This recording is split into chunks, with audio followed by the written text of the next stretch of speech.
Welcome to the DoNotGod.com Christmas special, brought to you by fuck this. Anyway, yeah, screw Christmas. Anyway, it is Christmas. Just happens to be the day that the video falls on. So yeah, whatever. I have pointed this out every year, how Christmas gets to be less and less and less and less of a thing. Well, you can't even vaguely connect it to a positive dot somewhere. It's just another pile of the shit to get past, just to something else saying, this is just such a fake, phony pile of crap. So anyway, so fuck it. I'll just pretend it didn't happen. Because it's just, there's no point. And some of that is to my own detriment. I know some of you need me to be more friendly and funny and entertaining.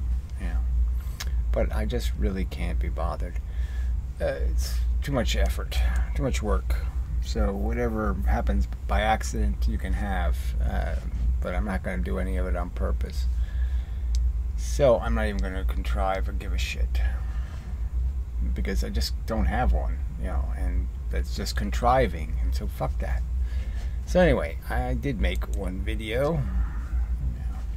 So there's some guy who, well, anyway, somebody sent me a link to this guy who just writes this crap about crap, and he's just a typical ivory tower, well read maybe, but fucking stupid morons who write a whole bunch of words and they talk a whole bunch of jargon, and they don't say anything, and they don't really make any arguments that you could call decisive or clever or useful, and they're really stupid, frankly.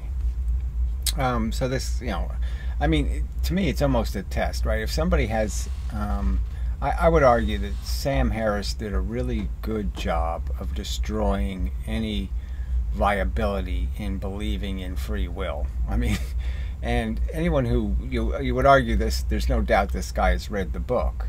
And compared to Daniel Dennett, who's supposed to be the expert on the subject, but, it's a moron. Sam Harris annihilated it. It's just annihilated as a viable concept. And I would argue that, yes, okay, no one's going to hear my argument, but, the real argument that should be made is the word free is the problem with the equation. There's no such thing. There's no free. Everything in the universe is limited by its connection to other things in the universe. It's all limited. It's all confined. It's all not free. There's no such thing as free. Free is retarded. Free doesn't even make any sense. Why would you want a will free to be stupid, or free to be retarded, or free to be nonsensical, or free any of that crap? No, you want a will that's enlightened, is smart, a will that is correctly motivated, makes right decisions, all that kind of stuff. You want to get right answers, not wrong answers. You want a will that's rigidly obeying the mathematical obligation to get, to add 2 plus 2 and come up with 4. You want it to get the right answers. You don't want a will that doesn't get right answers. So what's the fucking point of having a conversation about it?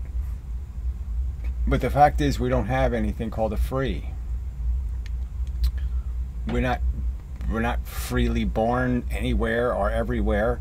We're not freely educated by everyone everywhere. We're not any of this stuff.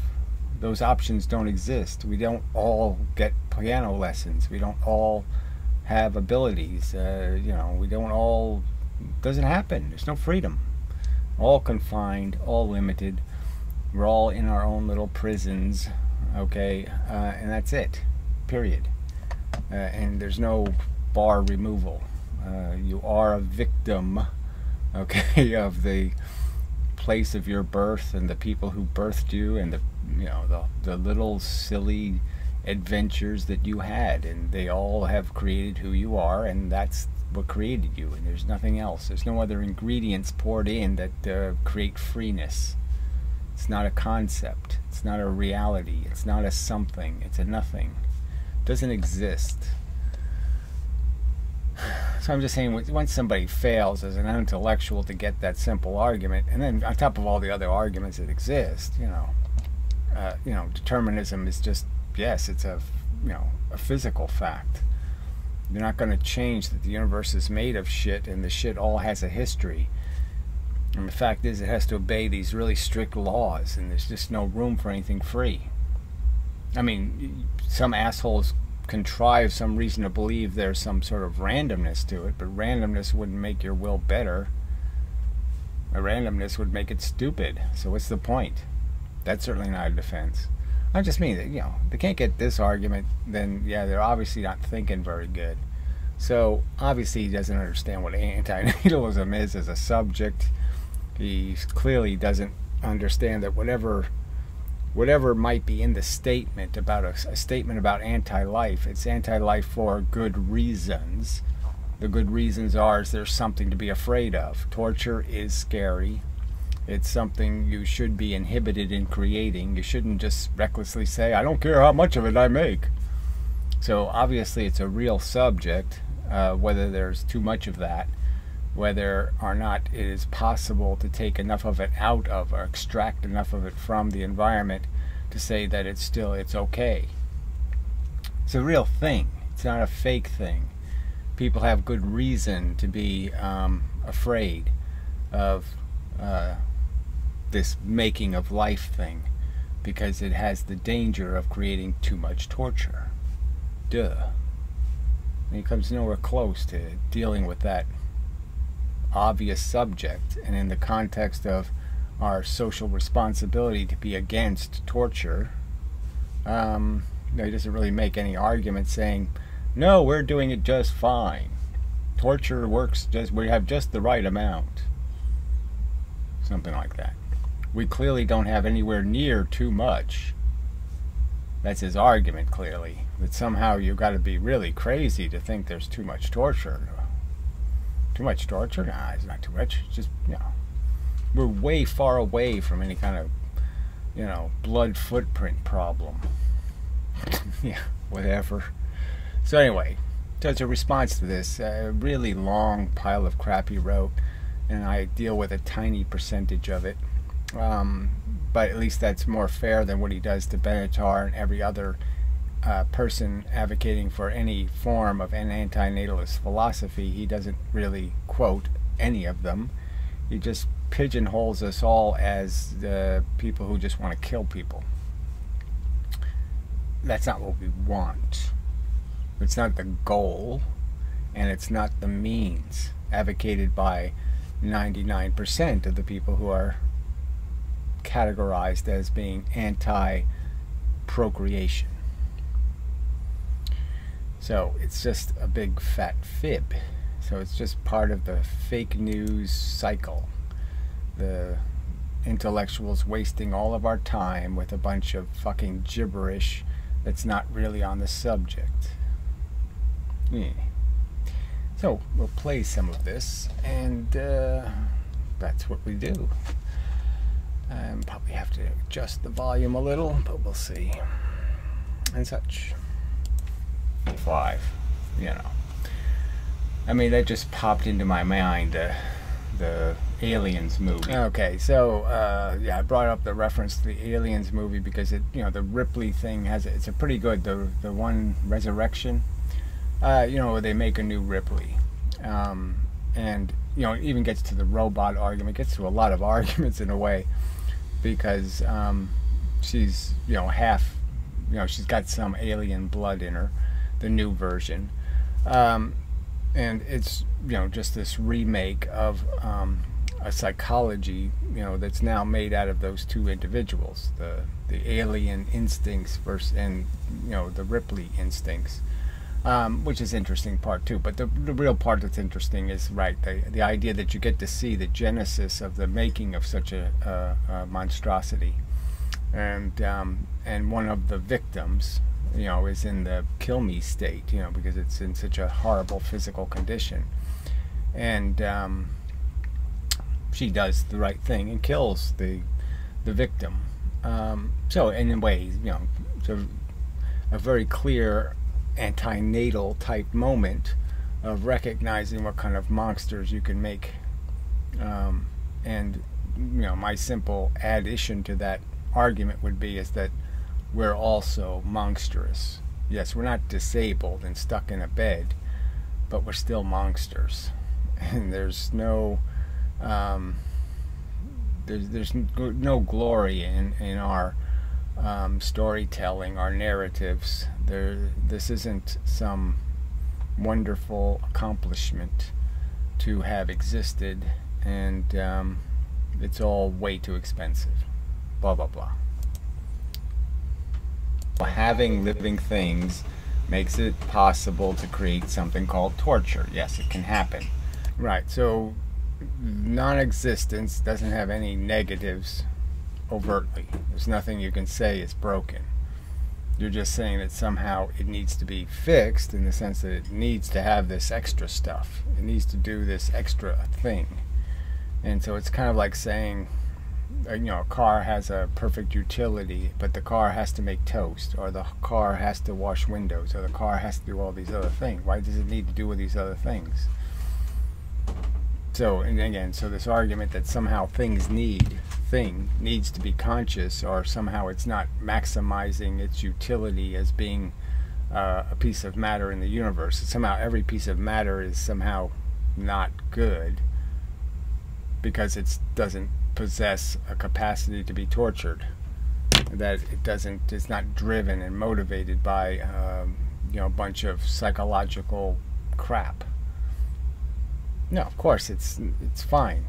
It doesn't need to be fixed. And it's only when you create a human being, you create something that is in deficit, something that does need, something that has to go into the world and try to force the world to rub it some way that makes it feel good. It turns the world into something that has to have a use. And in doing that, it'll end up using other living things. And the real point is that all the life lovers and the life defenders are basically justifying using those who won't profit from the adventure.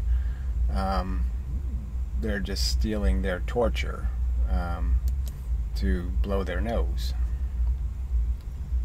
He doesn't give a fuck about the truth of the subject, the logic involved. Right, so there's a whole, like I said, he just ignores the subject. He really just talks about some other thing, like somehow we all just want to kill people, and this doesn't go any further than that. It's some sort of suicide cult, which it's not, or some sort of I hate you cult, which it's not, or any of that crap. No, it's about preventing something that doesn't need to happen. And it wants to be prevented because there's good reason to prevent it, because it's a risk of paying way too much. It's just preventing squander, preventing something from happening that will be a negative, a waste. The simple truth that this really does have to do with whether how we do this risk aversion thing. Right, so the very fact that, it's logical to be negative averse, or however you want to put it, but clearly we can't be, because we can't know for certain what outcomes are going to be, so we have to be averse to the idea of the negative. And it doesn't take much imagination to recognize that in the world there's going to be winners and losers. There's going to be people who are going to pay a lot for life, and people who are going to pay a little for life. And it's just recognizing that balance, and that there's not much you can do about that, and that it wouldn't matter anyway. Even if you could make it into one person, the one person wouldn't bargain, wouldn't accept the price paid for the meager profit of winning the Olympics or whatever, or something. It's not a fake. We wouldn't, again, if you really had to go out and inject the kids with cancer to, get your license to procreate, that you had to actually impose what the consequence is of the risk you're taking, okay, and actually had to impose the penalties on the victims who will exist, you wouldn't do it. I mean, most of you wouldn't do it. I don't think there's too many of you who have actually had to pay the price. It's just like the whole vegetarian argument. If you had to go out and actually, slaughter your pigs and your sheep and your cattle and all the rest of the stuff to make your meals, you wouldn't be eating the same food. Frankenstein was evolution. Evolution's dead. Okay. All right. So yeah, there's kind of a subtle argument about the thinking about Dr. Frankenstein and the ethics of creating monsters or trying to create, whatever you're trying to create, and just the recognition that you're going to, the actual risk exists, that you're not going to create perfection, that you're going to create something less than perfect and less than good, and there's no way to clean it up. If you make the mess, it's a catastrophe. So if you cause torture, you can't fix the torture by saying I'm sorry or something. It's not going to do it. There's no way to undo it except prevent a greater torture. So yeah, you can kill a kid drunk driving, and then you go out and try to convince a bunch of drunks not to go out and drive. So in a way you can make up for it, because you can prevent even more kids from being killed by drunk drivers, But that's it. You can only fix the bad by making even less bad, by preventing more bad than you caused. And that's the only way you win in this game. There's no other way to win. You have to save the victims. There's no way you can help the perpetrators and be called a winner. And I was lucky. I didn't break my hip, but nothing's, but I may feel. All right. So I was just pointing out how, some of this comes with age, okay? Maybe some of these people are just too immature, too still caught up in their own little fantasies and their, ambitions and all that kind of bullshit. And that with a little bit of time, and they see how their own life degrades and how trivial what they strived for in the past was, and how poorly they appreciated the things that really mattered, and there's nothing to feel really good about, frankly. The smarter you get, the uglier the adventure becomes, because you realize just how, even when you have the best of intentions, nature corrupts. Just again cheating the argument by saying I'm just going to make this bogus comparison. Alright, it's only human. I can't remember exactly, so it's one of the rare occasions where I just don't know what comparison he was making, but yes, he was sitting there arguing that somehow an anti-nihilist has to believe two conflicting statements, that life is worth it and life isn't worth it. I don't know, where the fuck did that come from? It's just insanely silly. Now you're saying it runs a profit, and that you would start it on Mars. So to me, a decisive kill argument, right?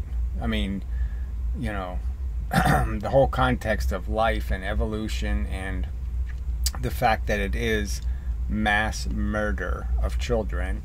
I mean, you just can't deny all the uglinesses of the evolutionary process and nature that created us. We've only been doing this intellectual thing. You've only had eyeglasses for a few hundred years. I mean, this is a very tiny fraction of the percentage of what it is to be human and alive has been spent doing this abstract thinking thing and, commentary thing in eloquent and precise language. That's only been around a short, tiny little period of time. And so what are you imposing? What's your delusion? That, your little dress code, because you have pretty clothes, that somehow you're worth it? I mean, it's just too stupid to justify all of the brutality, the harsh, awful miseries endured by human beings alone. And then just think about all the crap happening to animals. The attrition rates, the odds against them, all the little kittens with their eyes poked out. I mean, fuck you if you can just sit there and say, yeah, I know that's all worth it. How do you know it? Why do you know it? Okay, import a new premise with a conflicting utility function. So yeah, just the jargon. You know, what the fuck does that? Import a new premise with a different utility function. What? You know, what does that even mean? What if you're wrong and there is a God? I mean, this is a guy who's right, you know, so he does a lot of writing against religion. And here he is just kind of making statements as if, why should I import any other premises? I already have established premises. I already understand what the game is, okay? There is no woo here, okay? There's just a biological machine making robots, and we're all just robots. We're all programmed by circumstances. We all are reactive, reflexive organisms. We truly don't create anything. We're just byproduct. And we can learn truth, 2 + 2 = 4, or you can learn lies that women like being raped. What sense does that make? That makes sense to somebody? You would paralyze a kid to have a football game. Right, so, you know, I mean, to me, it's just such a, you know, I mean, obviously. And yeah, so just admit that you're addicted to the soap opera, that, you know, that you need this vicarious feeding off of the gladiator wars, you know, that somehow you need the Colosseum, and you need to go to the Colosseum, and you need to see some Christians fed to lions and all that kind of crap. But don't say you're doing something brilliant. Don't pretend there's anything good about you needing that. And that's all it is. And all football is cruel and stupid. What's the fucking point of any of these sports? You're not training people how to cure anything or to fix anything. These aren't people, these aren't mechanics that are going to go out into the world and fix the world. They're not psychologists, they're not medical doctors, they're not janitors, they're not anything useful. They're useless jackasses that can throw footballs and catch footballs and run into each other. Fuck this shit. And you paralyze kids for it? And you can't just admit, yeah, that sounds really stupid. Yeah, it sounds really fucking stupid. And that's what your whole culture is made out of. Every bit of it is full of stupid shit. And you're saying, oh, all that stupid shit is so good, it's so beautiful, that it's worth paralyzing kids for. I mean, you're saying something that fucking stupid.